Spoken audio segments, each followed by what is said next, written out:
बिहार विधानसभा चुनाव से पहले बिहार कर्मचारी चयन आयोग में बड़े पैमाने पर वैकेंसी निकली है। चाहे सीजीएल 4 की बात करेंगे या परिचारी के पद की बात करेंगे, बड़े पैमाने पर वैकेंसी निकली है और आयोग भी एक्शन में नजर आ रहा है। सीधी बातचीत करेंगे, हमारे साथ आयोग के चेयरमैन आलोक राज हैं। सर, क्या लग रहा है, एक बड़ी चुनौती भी होगी क्योंकि आगे आचार संहिता है, कई बड़े पद पर जो है वैकेंसी निकाली गई है और बड़े पैमाने पर निकाली गई। कर्मचारी चयन आयोग निरंतर राज्य में परीक्षाएं आयोजित करना और परीक्षा फल के आधार पर नियुक्ति का प्रस्ताव देने के मार्ग पर अग्रसर है। इस वर्ष हमने 3 परीक्षा अभी तक आयोजित कर ली है, जिसमें मैं यदि डिटेल बताऊं तो साइंस एंड टेक्नोलॉजी डिपार्टमेंट के परिचारी पद के लिए, कल्याण व्यवस्थापक के पद के लिए और क्षेत्र सहायक के पद के लिए परीक्षाएं लिखित परीक्षा ओएमआर के माध्यम से आयोजित हो चुकी हैं। इन सभी परीक्षाओं का परीक्षा फल शीघ्र ही हम लोग देंगे।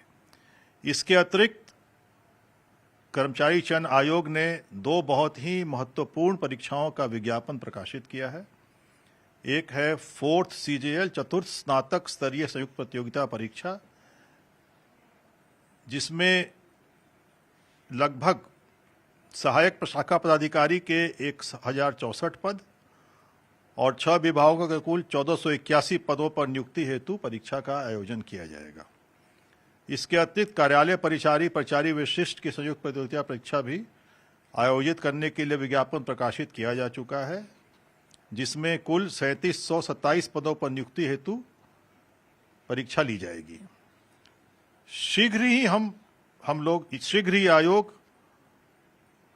अन्य विज्ञापनों के प्रकाशन की दिशा में कार्यरत होगा, जिसमें 450 रिक्त पदों हेतु स्टेनो आशुलिपिक आशु टंकक की नियुक्ति हेतु विज्ञापन प्रकाशित किए जाएंगे और इसके अतिरिक्त द्वितीय इंटर स्तरीय संयुक्त प्रतियोगिता परीक्षा जो लंबित थी, जिसमें 12,199 रिक्तियां पूर्व से घोषित हैं, इनमें 10,000 लगभग और रिक्तियां भी समावेशित की जाएंगी जी।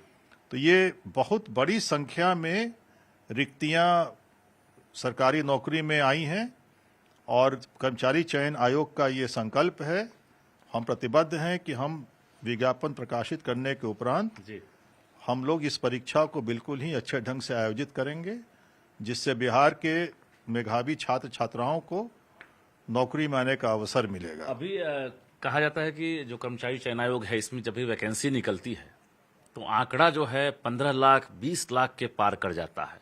तो इस बार भी क्या उम्मीद है आपको? चूंकि परिचारी का हम देख पा रहे हैं वो फॉर्म निकल चुका है, इधर सीजीएल 4 को लेकर भी विज्ञापन जारी कर दिए गए हैं, उसकी भी एक तरह से अब लोग जो है अप्लाई उसका करेंगे। अब क्या लग रहा है कि 15 लाख फिर पार करेगा? हम आप बिल्कुल सही कह रहे हैं। परिचारी की परीक्षा हेतु लगभग 24 लाख एप्लीकेशन प्राप्त हुए हैं, जिसके लिए परीक्षा की तैयारी की जा रही है। और सीजीएल में जो संयुक्त प्रतियोगिता परीक्षा स्नातक स्तर की होती है, उसमें भी संभावना है कि 10-12 लाख से कम उसमें कैंडिडेट नहीं होंगे।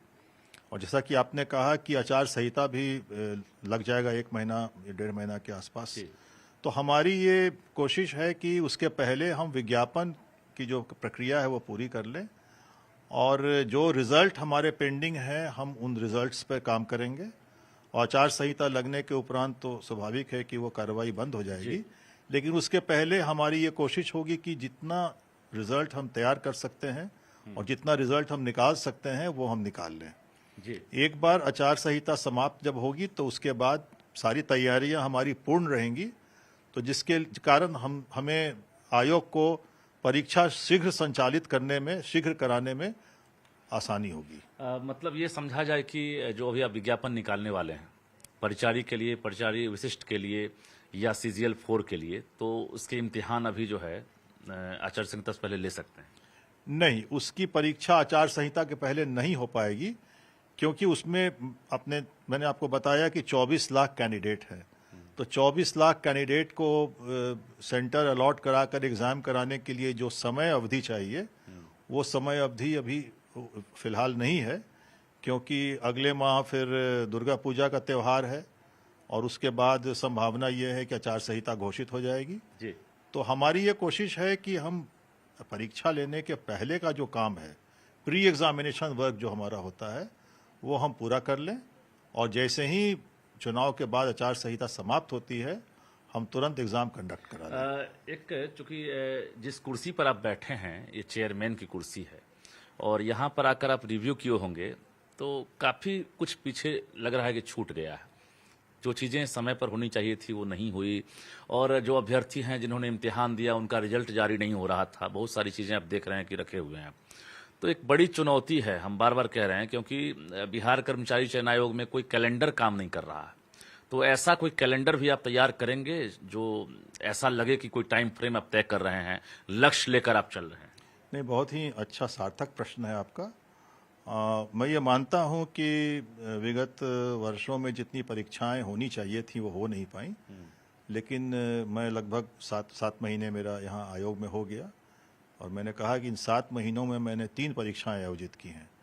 और अब मेरा मुख्य उद्देश्य ये है कि जो परीक्षाएं मैंने आयोजित कर ली हैं या हम लोगों ने, आयोग ने आयोजित कर ली है, उन परीक्षाओं का रिजल्ट हम शीघ्र दे दें। और मुझे पूरा यकीन है कि कोड ऑफ कंडक्ट लगने के पहले हम रिजल्ट उसका निकाल पाएंगे। और कितने रिजल्ट पेंडिंग हैं लगभग जो आप? अभी तो जो लास्ट ईयर एक एग्जाम हुआ था परिचारी का, उसमें 2 जिलों को छोड़कर, गया और सिवान को छोड़कर 25 जिलों के कुल 958 कैंडिडेट्स का परीक्षा फल अभी मेरे कार्यकाल में प्रकाशित हुआ है। इसके अतिरिक्त माननीय सर्वोच्च न्यायालय द्वारा पारित न्यायादेश के अनुपालन में नगर प्रबंधक के 25 कैंडिडेट्स का परीक्षा फल प्रकाशित किया गया है। और जैसा कि मैंने बताया कि 3 परीक्षाएं हम लोगों ने अभी ली है। एक हम लोगों ने लिया है 11 मई को परिचारी का, एक लिया था 29 जून को कल्याण व्यवस्थापक का, और एक लिया था क्षेत्र सहायक का 10 अगस्त को। जी। तो ये तीनों परीक्षा का रिजल्ट बनाने की प्रक्रिया प्रारंभ हो चुकी है, और इसीलिए अभी हमारा पूरा ध्यान ये है कि हम रिजल्ट्स जो पेंडिंग पड़े हुए हैं उनको कंप्लीट करें, और फिर जिस समय कोड ऑफ कंडक्ट रहेगा हमारी अगली परीक्षा की पूरी तैयारी हो जाएगी। जी। सामान्य प्रशासन विभाग लगातार टच में होगा आपसे, और अभी लोग अंदाजा लगाते हैं कि चुनाव है इसलिए वैकेंसी निकल रही है। तो एज ए चेयरमैन एक भरोसा तो देंगे कि चुनाव के बाद भी जो वैकेंसी की रफ्तार है वो धीमी नहीं होगी, और जो भी नोडल डिपार्टमेंट है अगर वो रिक्तियां दे रहा है तो आयोग पीछे नहीं हटेगा। देखिए, आपने बड़ा एक अच्छा प्रश्न किया है, और बड़ा इत्तेफाक की बात है कि जैसे ही मैं इस पद पर आया, दिसंबर 2024 में मैंने ज्वाइन किया, तो मैंने आकर सबसे पहले अपने कक्ष में एक नोटिस बोर्ड बनवाया, और नोटिस बोर्ड पे मैंने ये अंकित कराया कि कौन कौन सी परीक्षा हमें आयोजित करनी है और कौन कौन सी परीक्षाओं का विज्ञापन निकालना है। यदि आप अपना कैमरा उस दाहिने तरफ ले जाएं जी। तो वहां आप बिल्कुल देखेंगे, वो बिल्कुल स्पष्ट है कि एडवर्टीजमेंट के लिए कौन कौन विज्ञापन है, रिजल्ट के लिए कौन कौन है, और अपकमिंग एग्जाम कौन कौन है। जी। तो ये आप जो कह रहे थे कैलेंडर बनाने की, तो ये एक तरह से कैलेंडर का ही प्रारूप है, और ये सामने बोर्ड पर रहने से ये होता है कि ये निरंतर मुझे याद रहता है, और हमारे सदस्यों को भी याद रहता है कि ये हमें कराना है जी। और समीक्षा करने में आसानी होती है जी। तो इसी कारण से हम लोग 7 महीना में ही 3 परीक्षा हम लोगों ने संचालित किया, और इस वर्ष मुझे पूरा यकीन है कि कम से कम एक और बड़ी परीक्षा हम जरूर संचालित कर लेंगे। मतलब इस वर्ष आपने कहा है कि एग्जाम ले लेंगे। 1400 से अधिक पद हम देख पा रहे हैं CGL 4 में है। क्या जो संख्या है ये घट और बढ़ सकती है? और नहीं, CGL 4 का विज्ञापन तो भी प्रकाशित हुआ है जी, तो वो उसमें समय लगेगा, लेकिन जो कार्यालय परिचारी का विज्ञापन पूर्व से प्रकाशित है, विज्ञापन संख्या 2/23 द्वितीय इंटर स्तरीय, जी, इसकी परीक्षा हम मेरी पूरी तैयारी हम लोग कर रहे हैं कि क्योंकि इसमें पद बहुत ज्यादा हैं जी, इसमें करीब 22,000 पद इसमें स्वीकृत हैं। पूर्व से ही 12,199 पद स्वीकृत हैं, और बाद में 10,000 के लगभग पद बढ़ाने की भी बात चल रही है। मतलब बढ़ सकता है? हाँ, बढ़ने की संभावना है। विभिन्न विभागों से अधियाचना प्राप्त हो रही है। जी। तो ये यदि ये बहुत बड़ी संख्या है और इसमें करीब करीब 24 लाख कैंडिडेट्स भी फॉर्म भर चुके हैं। 24 लाख अभी संख्या हुई है और ये आखिरी तारीख मुझे लग रहा है कि अभी 26 तक है ये परिचारी वाला। नहीं, ये पूर्व विज्ञापन की मैं बात कर पूर्व की रहा बात हूँ। कर रहे हैं। ये नए विज्ञापन की आप बात कर रहे हैं। मैं सेकंड इंटर लेवल जो पूर्व से पेंडिंग है हमारा, जी। जो विज्ञापन 2023 का विज्ञापन था, अच्छा, उस पे परीक्षा गत वर्ष हो नहीं पाई किसी कारण से, और इस वर्ष भी अभी तक हम लोग तैयारी किए हैं, लेकिन इतनी बड़ी संख्या है कि उसमें भी कुछ टेक्निकल इश्यूज आ रहे थे, लेकिन अब वो सब समस्या का समाधान हो गया है। मतलब उसमें कितनी संख्या में अभ्यर्थी शामिल हो रहे हैं परीक्षा में? मैंने कहा ना 24 लाख। करीब करीब 24 लाख कैंडिडेट। अच्छा, ये जो अभी निकला है परिचारी के लिए, अभी आप निकाले हैं हाल में, हाँ, ये इसमें तो अभी डेट बचा हुआ है, अब देखना पड़ेगा कि कितने लेकिन इसमें। क्या अंदाजा है आपको, कितने पद हैं और क्या अंदाजा है कितने अभ्यर्थी शामिल हो सकते हैं इसमें? अभी ये मैं नहीं कह सकता हूं, लेकिन जो पूर्व अनुभव है और पूर्व उदाहरण है कि कार्यालय परिचारी विशिष्ट की परीक्षा हेतु बड़ी संख्या में उम्मीदवार फॉर्म भरते हैं। इस बार कितने पद हैं परिचारी के लिए? हम तो देख पा रहे हैं कि इस बार 37 विभागों के 2843 पद हैं, जी 14 समाहरणालयों के 869 पद हैं, जी 2 प्रमंडलों के 15 पद हैं, अर्थात कुल 37 कुल 3727 पद हैं, जो जिसके लिए विज्ञापन संख्या 6/25 प्रकाशित मतलब किया इसमें गया भी है। 37-27 में भी आपको लग रहा है कि ये भी 20 लाख का आंकड़ा पार कर जाएगा? अब आंकड़ा पर तो मैं नहीं कह सकता हूं, लेकिन कार्यालय परिचारी की परीक्षा में काफी बड़ी संख्या में उम्मीदवार फॉर्म भरते हैं। अब एग्जैक्ट फिगर तो मैं नहीं दे सकता हूं, क्योंकि अभी फॉर्म भरने का डेट अभी खत्म नहीं हुआ लेकिन है। आप साक्षात्कार दे रहे हैं न्यूज 18 को अभी, तो लाखों अभ्यर्थी आपको सुन रहे हैं, देख रहे हैं। चूंकि बिहार कर्मचारी चयन आयोग का जो इतिहास रहा है वो किसी से छूता नहीं रहा। मैं कहने में मुझे गुरेज नहीं है, मैं हर तरह का यहाँ न्यूज़ कवर किया हूँ, लेकिन आपसे उम्मीदें हैं, और जहाँ उम्मीदें हैं वहीं सवाल भी आता है, वहीं जो है लोग एक तरह से सोचते हैं कि हमारी बेरोजगारी दूर भी होगी और ये संजीवनी का काम करेंगे।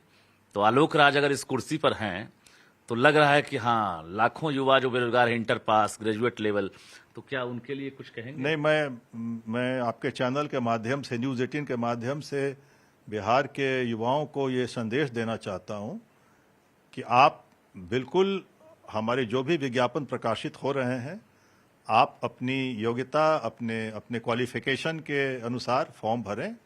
मैं आपसे ये वादा जरूर करूंगा कि कर्मचारी चयन आयोग की परीक्षाएं बिल्कुल निष्पक्ष होंगी, कदाचार मुक्त होंगी और बिल्कुल पारदर्शी तरीके से परीक्षाएं आयोजित की जाएंगी, और पूरी तरह से रिजल्ट मेरिट के आधार पर होगा। मतलब जीरो टॉलरेंस की बात होगी, क्योंकि बिहार कर्मचारी चयन आयोग है, पेपर लीक इसका इतिहास रहा है और हमने भी कई बार सबूत के साथ यहाँ खबरें चलाई है। लेकिन अब चूंकि एक बड़े पुलिस ऑफिसर जो डीजी रह चुके हैं, बिहार के डीजीपी रह चुके हैं, और वो अपराध पर लगातार अंकुश लगाने के लिए नया नया प्रयोग करते रहे हैं, यहाँ क्या प्रयोग करेंगे आलोक राज? देखिए, मैंने कहा कि 3 परीक्षाएं इस वर्ष मैंने अपने कार्यकाल में आयोजित की हैं, और आप देख चुके हैं कि कहीं से कोई अप्रिय घटना या कोई नेगेटिव बात या कोई इस प्रकार की कोई लीक या किसी प्रकार की कोई विधि व्यवस्था की समस्या अभी तक नहीं आई है। और मैं इसके लिए आयोग के अलावा मैं ये कहना चाहूँगा कि इन परीक्षाओं में हमारे डिस्ट्रिक्ट मजिस्ट्रेट्स का और एसपी की बहुत ही पॉजिटिव भूमिका रही है। हर परीक्षा में मैंने डीएम और एसपी को वीडियो कॉन्फ्रेंसिंग के माध्यम से मैंने संबोधित किया है, और मुख्य सचिव महोदय की भी बहुत ही पॉजिटिव भूमिका रही है।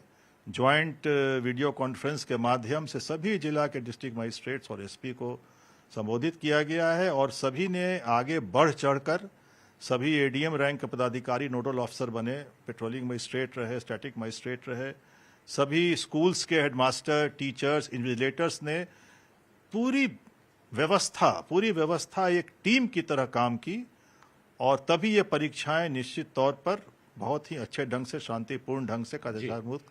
तो मैं क्रेडिट अपने नहीं देना चाहता हूं, मैं ये कहना चाहता हूं और आपके चैनल के माध्यम से कि ये आयोग के साथ साथ हमारे पूरे जिला, बिहार के सभी जिला प्रशासन का ये क्रेडिट है कि ये परीक्षाएं बिल्कुल शांतिपूर्ण ढंग से संपन्न हुई और इसके अतिरिक्त और भी जो परीक्षाएं हो रही हैं वो भी बहुत अच्छे ढंग से बिहार में हुई हैं अभी जी। और मुझे पूरा यकीन है कि हमारा जिला प्रशासन जो है और हमारा आयोग जो है ये मिलकर अगली परीक्षा भी बहुत अच्छे ढंग से कराएंगे।